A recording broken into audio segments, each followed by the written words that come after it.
எங்களோட ஊர் கத்தரிக்காய் பொரிச்ச குழம்பு.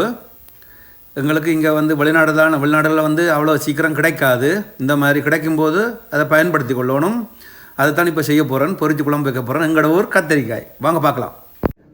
வெள்ளிக்கிழமை மனதுக்கு பிடிச்ச சாப்பாடு செய்கையிலே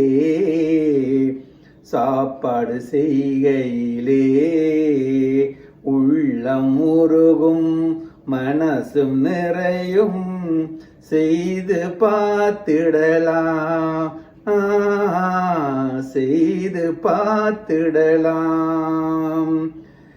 வெள்ளிக்கிழமை இன்றைக்கு வந்து எங்களோட ஊர் கத்தரிக்காய் குழம்பு பொரிச்சு வைக்க போறேன்.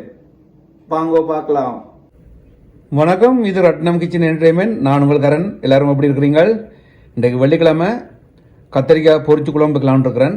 எங்களோட ஊர் கத்தரிக்காய் கிடைச்சதுனால இன்றைக்கு அதை வந்து பொரிச்சு குழம்பு வைக்கணும். இந்த பாருங்க, ஊர் கத்தரிக்காய் ஒரு 500 கிராம் எடுத்துருக்கிறேன். அதோட பார்த்தீங்கன்னு சொன்னால் 2 பெரிய வெங்காயம், சின்ன வெங்காயம் விட நல்லா இருக்கும், கிடைக்கல. அதில் வந்து 2 பெரிய வெங்காயம், 2 காஞ்ச மிளகாய், கொஞ்சம் கருவேப்பிலை, நான் ரம்பையில் கொஞ்சம், அதோட வந்து ஒரு எங்களோட தோட்டத்து பச்சை மிளகாய், ஒரு 4 பச்சை மிளகாய் 2 வெட்டி வச்சுருக்கேன், ஒரு 4 பல் பூண்டு கொஞ்சம் பெரிய சைஸு, அதோட வந்து உப்பு, ஒரு நெல்லிக்காய் சைஸில் வந்து புளி கரையை விட்டுருக்குறேன் ஊறட்டும். அதோட வந்து மஞ்சள் தூள், வெந்தயம், சீரகம், நச்சீரகம், அதோட கடுகு, எங்களோட மிளகாத்தூள். அதால் வந்து இன்றைக்கு வந்து ஒரு ஸ்பெஷலாக எங்களோட கத்திரிக்காய் இந்த மாதிரி கிடைக்கல வந்து அதோட டேஸ்ட்டே வேறு. அதால் வந்து அதை இன்றைக்கு செய்யணுன்றதுக்காக வாங்கியிருந்திருக்கேன். வேறு என்ன, வாங்கோ எப்படி செய்யலான்னு பார்க்கலாம். முதல் கத்திரிக்காயை வெட்டுவோம். கத்திரிக்காய் வெட்டி அதை எப்படி பொரிச்சு எடுக்கிறத காமிக்கிறேன். பார்த்தீங்கன்னா கத்திரிக்காய் இந்த மாதிரி பாருங்க, 2 ஆக்கிட்டு நீளவாக 2 ஆக்கிட்டு அப்புறம் இந்த மாதிரி மெல்லிசாக கட் பண்ணி எடுத்துருக்கிறேன். இதுக்கு வந்து ஒரு கொஞ்சம் மஞ்சத்தூள் போட்டுட்டு, சரியா, ஒரு அரைக்கரண்டி உப்பும் போட்டுட்டு இதை வடிவாக கலந்து விட்டு அப்புறம் பொரிச்சு எடுத்தீங்கன்னு சொன்னால் கத்திரிக்காய் சீக்கிரமாக பொரிஞ்சிடும். அதோட வந்து கத்திரிக்காயிலையும் அந்த உப்பு தன்மை ஊறி அப்புறம் வந்து குழம்பு வைக்கல அவ்வளோத்துக்கு டேஸ்ட்டாக இருக்கும். அதோட வந்து முக்கியமாக தேவை தேங்காய் பால். நான் 1 கப் தேங்காய் பால் எடுத்துருக்கேன். எல்லாம் செய்கிறத அப்புறம் காமிக்கிறேன். இப்போ வந்து கத்திரிக்காயை வந்து இந்த மாதிரி செய்து போட்டு பொரிச்சு எடுப்போம். வாங்க பார்க்கலாம். இப்போ பார்த்தீங்கன்னா எண்ணெய் சூடாக்கிட்டேன். எண்ணெய் சூடாயிருச்சு. நான் அதில் வந்து ஒரு 4 கராம்பு போடுறேன். கராம்பு போட்டிங்கன்னு சொன்னால் இந்த கத்திரிக்காய் பொரிச்ச அந்த மணம் இருக்குல்ல, அது வீட்டுக்குள்ளே வந்து நிற்காது, போயிடும். அதனால தான் நான் போடுறது. இப்போ வந்து இப்போ கத்திரிக்காயை போட்டு பொரிச்சு எடுப்போம். கொஞ்சம் கொஞ்சமாக உடனே போடலாது. எண்ணெய் நல்லா கொதிச்சிருச்சு.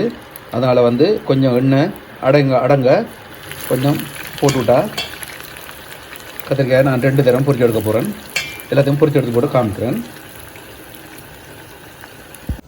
இப்போ பார்த்தீங்கன்னு சொன்னால் கத்திரிக்காய் குழம்புக்கு பொரிச்சு எடுக்கணும். அதுக்கு பொரிய விலையை பார்ப்போம். பார்த்தீங்கன்னு சொன்னால் பக்கத்தில் கத்திரிக்காய் பொரிஞ்சு கொண்டு இருக்குது பாருங்க. இந்த பதத்தில் பொரிச்சு எடுக்கணும். உப்பும் மஞ்சத்தூளும் போட்டதுனால பாருங்க அந்த கத்திரிக்காயும் டேஸ்ட்டாக இருக்கும். வாங்கோ இப்போ பொரியல் விலையை கவனிப்போம். அப்போ தான் குழம்புக்கு வந்து அருமையான ஒரு டேஸ்ட் வரும். இதுக்கு வந்து நான் ஒரு அரைக்கரண்டி கடுகு போடுறேன். எண்ணெய் பாருங்க நல்லா கொதிச்சிருச்சு. அரைக்கரண்டி கடுகு, 1 கரண்டி நச்சீரகம், அரைக்கரண்டி வெந்தயம், சரியா. இப்போ வந்து கருவேப்பிலை, ரம்பையில், பச்சை மிளகாய், காஞ்ச மிளகாய், வெங்காயம் இதெல்லாத்தையும் போட்டு வடிவாக தாளிச்சு எடுப்போம்.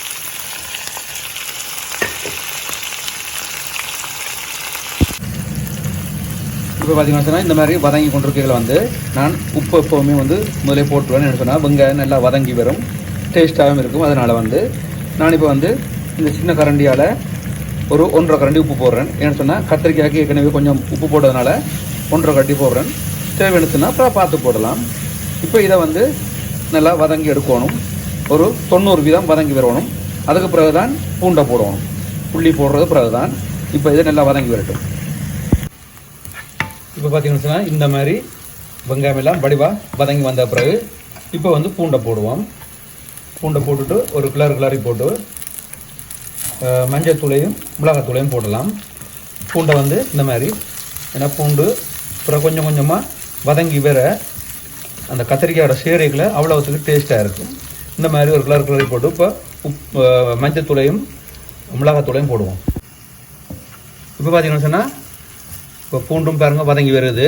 இந்த ரேஞ்சுக்கு வந்த பிறகு இப்போ வந்து நான் ஒரு காக்கரண்டி மஞ்சள் தூள், நான் 2 கரண்டி பெரிய கரண்டியால் 2 கரண்டி மிளகாத்தூள் போடுறேன். உங்களுக்கு உரைப்பு கூட வேணும்னு சொன்னால் நீங்கள் கூடவும் போடலாம். நான் 2 கரண்டி போடுறேன். இதை வந்து அடுப்பை குறைச்சி போட்டு இந்த மாதிரி இந்த தூள் வைக்க அது அடங்குற வரைக்கும் இந்த மாதிரி 1 நிமிஷம் கிளறினீங்கன்னு சொன்னால் தூள் வைக்க அடங்கிடும். பிறகு வந்து கரைச்சி வச்ச புளியை விடுவோம். நான் இந்த புளி விடுறதுனால வந்து நான் தக்காளி பழம் போடுறதில்ல. சில பேர் போடுறது அது ஒருத்தட்ட விருப்பத்தை பொறுத்தது. நான் இந்த மாதிரி தான் செய்வேன். பாருங்கோ, இந்த மாதிரி கிளறி விட்டு இப்போ வந்து இந்த கரைச்சி வச்ச புளியை விடுவோம். சரியா?